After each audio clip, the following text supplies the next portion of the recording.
Disdain wasn't spoken, but Emma felt it anyway. How many times had she endured that same dismissive glance? The subtle once-over that categorized her as unimportant before a single word was exchanged? Tonight, surrounded by designer gowns and bespoke tuxedos in the Metropolitan Museum of Art's marble-floored Grand Hall, those glances seemed particularly sharp. A violin quartet played softly in the corner. Crystal champagne flutes clinked. Diamonds caught the light. And Emma Wells, in her simple beige cardigan and well-worn jeans, clutched her weathered canvas tote closer to her side. The anonymous invitation had arrived 3 weeks ago. No explanation. Just an embossed card requesting her presence at the museum's annual fundraising gala, an event that typically required a 5-figure donation merely to attend. Before we dive into the story, comment below where in the world you're watching from. Excuse me, miss? A server in crisp black and white approached, silver tray balanced expertly on his fingertips. Champagne? Thank you. Emma accepted the glass, grateful for something to do with her hands. She drifted toward a newly installed Renaissance painting, its colors rich even beneath museum lighting. The brushwork was extraordinary, delicate yet confident. Emma leaned closer, examining the layering technique. Beautiful, isn't it? Emma turned to find an elderly gentleman beside her, his eyes twinkling behind wire-rimmed glasses. Remarkable, she agreed. The chiaroscuro effect is particularly stunning. The man's eyebrows rose slightly. You know your art history. Emma shrugged. Just a hobby. Before he could respond, a tall woman in a crimson Valentino gown approached, her smile dazzling and practiced. Gold bracelets jangled at her wrists as she extended a manicured hand toward the gentleman. William, I was hoping you'd arrived. The woman's gaze slid to Emma, then away just as quickly, dismissing her without a word. We need you for the donor photographs. William patted Emma's shoulder. I'll be right there, Cassandra. The woman, Cassandra, flicked another glance at Emma, this time lingering on her worn canvas tote. Her lipstick smile tightened. And you are? Just an admirer of the collection, Emma replied quietly. Cassandra's smile remained frozen in place. How lovely. She turned back to William. The Davidsons are asking for you. William, something about their pledge for the educational wing. As William was led away, Emma returned her attention to the painting. She could feel Cassandra's presence still behind her, like a shadow. I'm afraid this area is restricted to major donors and invited guests only, Cassandra said, her voice coated with artificial sweetness. Emma turned, meeting the woman's gaze. I was invited. Cassandra's perfectly sculpted eyebrows arched upward. Were you? How interesting. She glanced meaningfully at Emma's cardigan and jeans. Perhaps there's been some confusion. The public exhibition begins tomorrow. This evening requires a minimum $10,000 donation to attend. Heat crept up Emma's neck, but she kept her voice level. I understand. I'm still examining the painting, if you don't mind. Cassandra's smile vanished entirely. Actually, I do mind. This is an exclusive event for our patrons, not for casual visitors. Several nearby conversations quieted as guests turned to watch the exchange. Emma felt their stares prickling against her skin. Cassandra signaled to a security guard stationed by the entrance. Thomas, please escort this woman to the appropriate area. The guard stepped forward, his expression professionally blank. Ma'am, if you'll come with me. There seems to be a misunderstanding, Emma began. The misunderstanding is yours, Cassandra interrupted. This isn't a public event. Emma clutched her tote bag tighter, acutely aware of the whispers spreading around her. The security guard reached for her elbow. "Is there a problem here?" The commanding voice cut through the murmurs. William had returned, his elderly frame somehow imposing as he approached. The security guard's hand dropped from Emma's elbow. Cassandra's smile reappeared instantly. "Not at all, William. I was just explaining to this visitor that she's in a restricted area." William's bushy eyebrows furrowed. "Visitor?" He turned to Emma. "My dear, I'm so sorry for the confusion. Did you not receive your credentials at the entrance?" No," Emma admitted. "I just showed my invitation." William tutted and reached into his pocket, producing a gold badge. "Here, this should prevent any further misunderstandings." Cassandra's face froze as William pinned the VIP badge to Emma's cardigan. Several onlookers exchanged glances. "You know this woman?" Cassandra asked, her voice strained. "Of course I do," William replied cheerfully. "Miss Wells has a remarkable eye for Renaissance art. We've been corresponding about the new acquisition for months." "Correspondence?" Cassandra's smile tightened further. "How lovely. Well, please enjoy the evening." As Cassandra retreated, William leaned closer to Emma. "Don't mind her. Museum politics makes everyone territorial. Now, tell me what you think of the Botticelli technique in the corner panel." For the next 20 minutes, Emma lost herself in conversation with William, momentarily forgetting the uncomfortable encounter. Until Cassandra returned, this time with a tall man in an impeccably tailored tuxedo. "William, the photographer is ready for the benefactor photos," Cassandra announced. "Mr. Harrison, our biggest donor this year, has specifically requested to meet you." The man beside her extended his hand to William, then turned to Emma with a practiced smile. "Harrison Blake," he introduced himself, eyes flicking to her badge. "And you are?" "Emma Wells," she replied simply. "Miss Wells is a guest," Cassandra interjected before Emma could say more. "William, we really should." Blake's hand remained extended, his eyes curious. "Wells? Any relation to Wells Technologies?"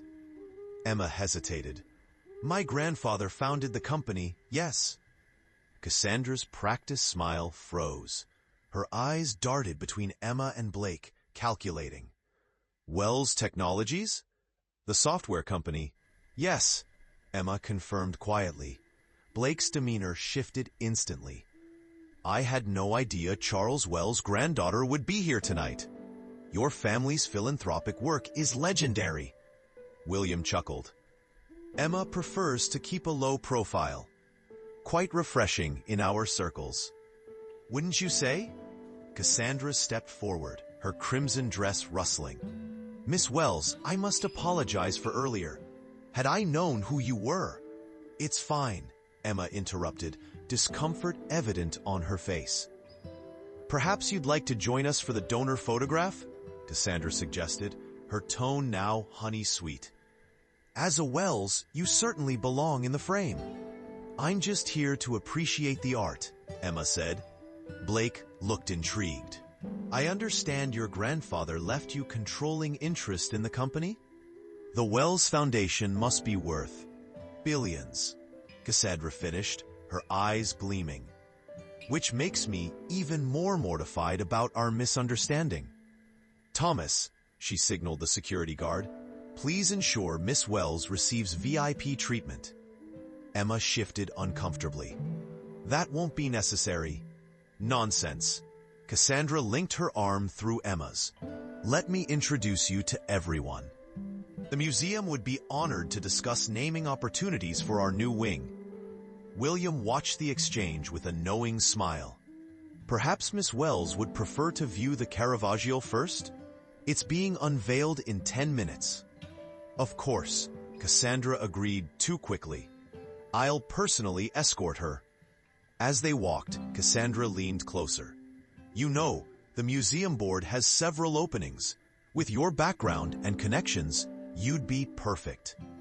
Emma glanced at her simple canvas tote, then at Cassandra's designer clutch. The irony wasn't lost on her. 20 minutes ago, she'd been deemed unworthy of even standing in this room. The unveiling ceremony began with a flourish as Cassandra took center stage, microphone in hand. Her voice echoed through the grand hall. Ladies and gentlemen, tonight we celebrate a historic acquisition for the Metropolitan Museum of Art. This Caravaggio represents our commitment to preserving humanity's greatest artistic achievements. Emma stood at the back of the crowd, her golden VIP badge now attracting reverent nods from the same people who had ignored her earlier. William appeared beside her. "Enjoying the transformation?" he asked quietly. Emma sighed. "It's not about me, it's about the art." "Is it?"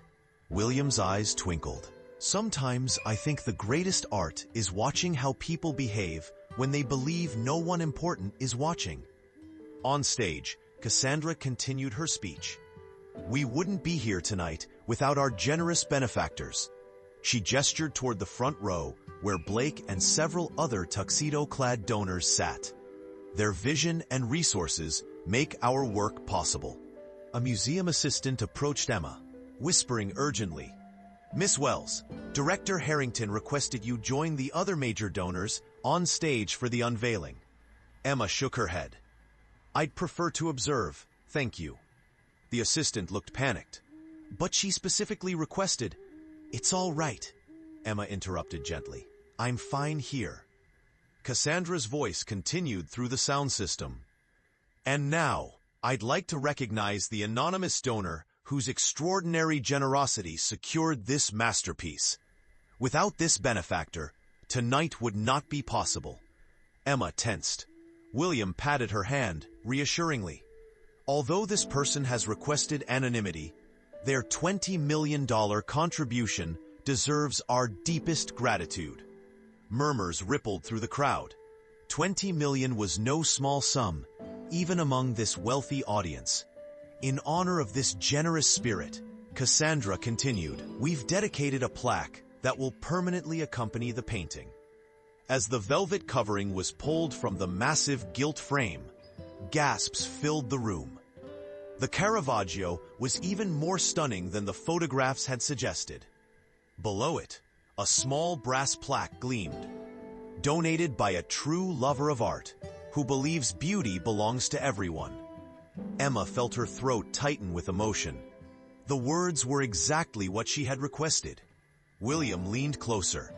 "You did good, kid. Your grandfather would be proud." Cassandra's voice cut through Emma's thoughts.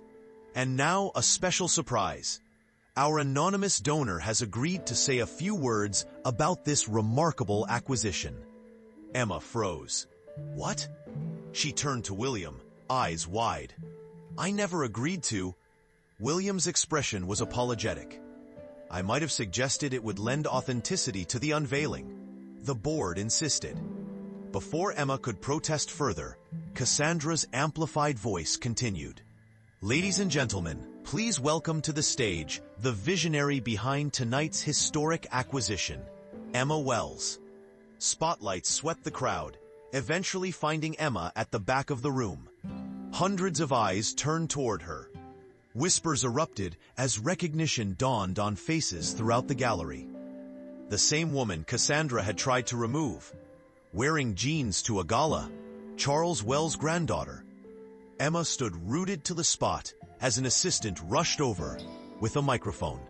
The crowd parted, creating a pathway to the stage where Cassandra waited, her smile brittle beneath the bright lights. William gently nudged Emma forward. "Just be yourself. That's what they need to see." Emma's legs felt wooden as she made her way to the stage. The microphone felt heavy in her hand. The silence was deafening as she faced the crowd. The same people who had dismissed her, now racked with attention. She cleared her throat. "Art isn't about who can afford it," Emma began, her quiet voice gaining strength. "It's about who can see it, understand it, be changed by it." Her eyes found Cassandra's stunned expression, then moved to the painting behind them. Caravaggio understood this. He painted ordinary people, laborers, peasants, the overlooked. He gave them dignity through his art. She gestured to the masterpiece. In this work, light emerges from darkness, revealing truth where others saw nothing of value. The irony wasn't lost on anyone in the room.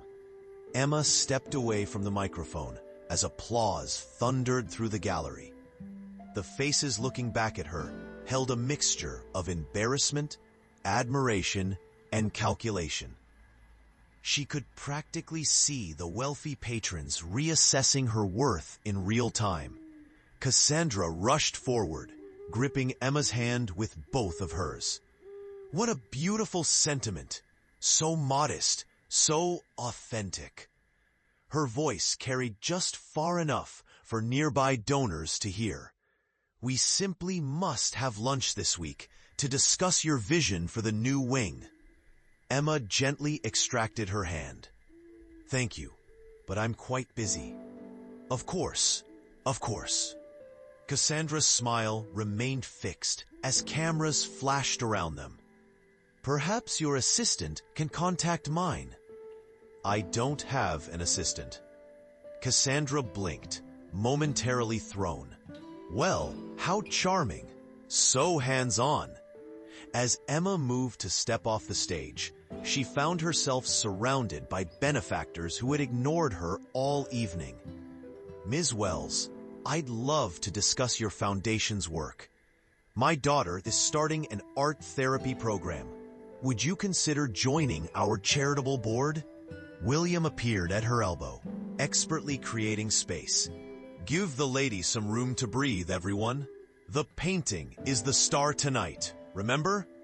He guided Emma toward a quieter corner where the Caravaggio waited, its dark background and illuminated figures creating the optical illusion that light was emerging from the canvas itself. 20 million is a lot of money to spend anonymously, William said quietly. Emma studied the brushstrokes.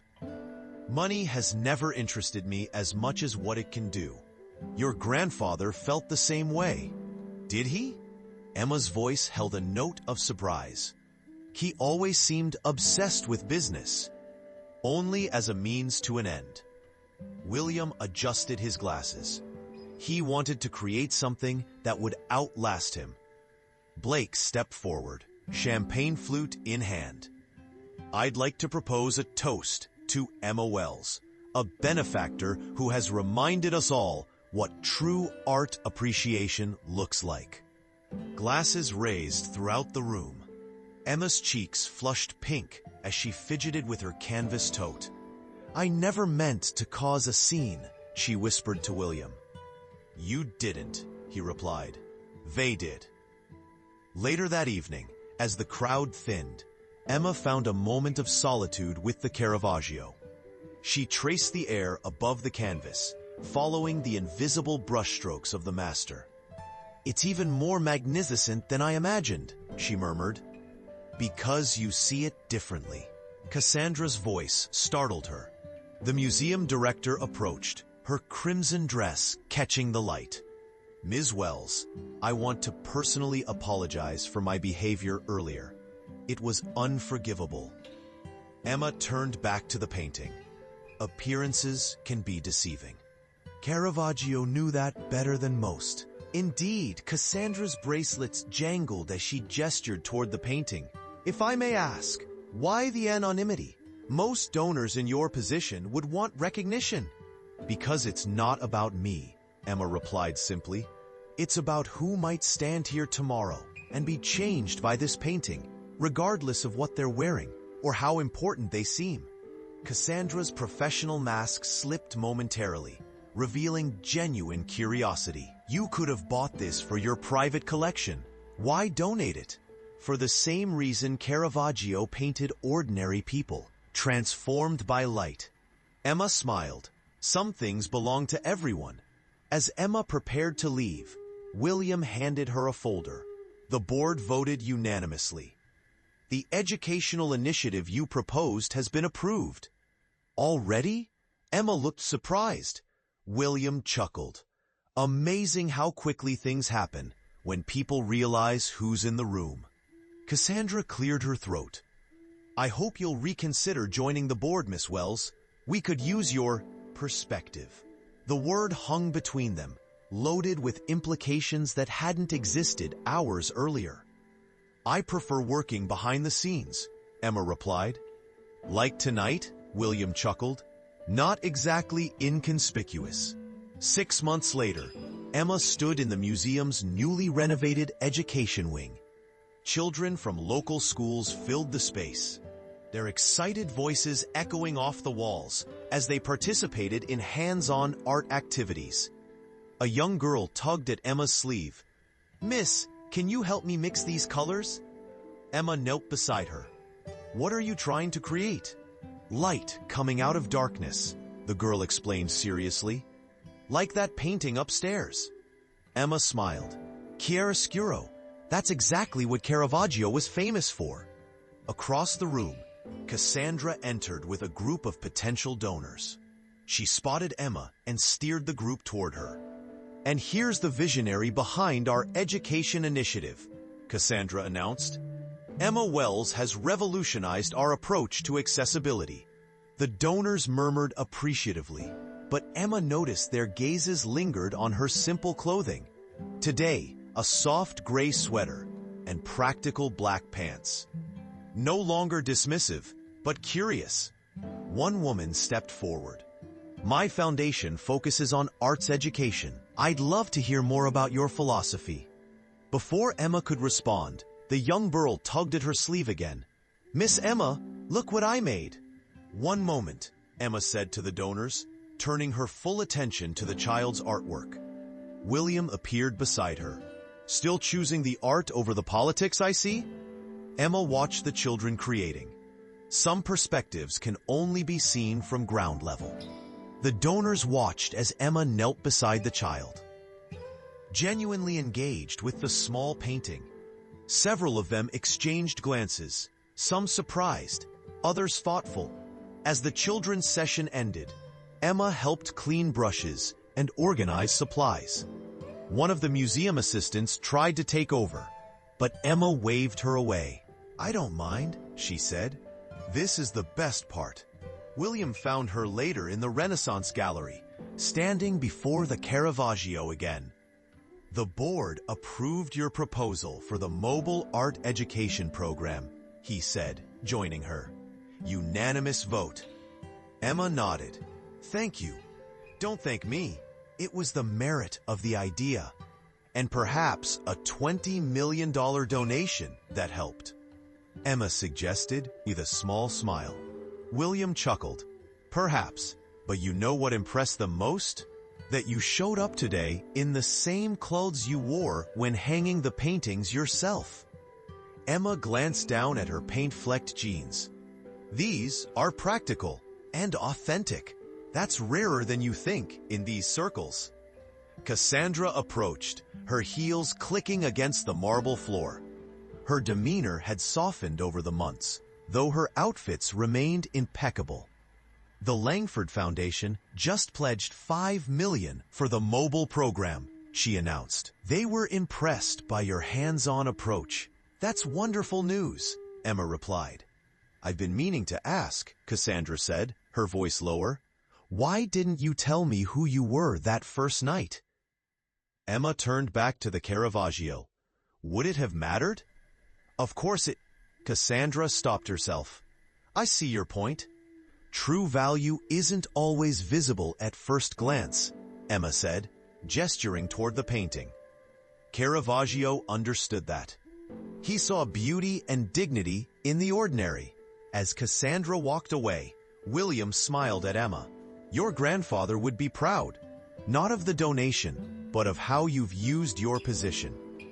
Emma watched a school group enter the gallery, their young faces turning with wonder toward the masterpieces surrounding them. The greatest wealth, she said quietly, is watching someone discover something beautiful for the first time. a young boy stood transfixed before the Caravaggio, his expression mirroring the amazement of the painted figures emerging from darkness into light. Some treasures remain hidden until the right moment reveals them. And sometimes, the most valuable things in any room aren't the ones that shine the brightest at first glance.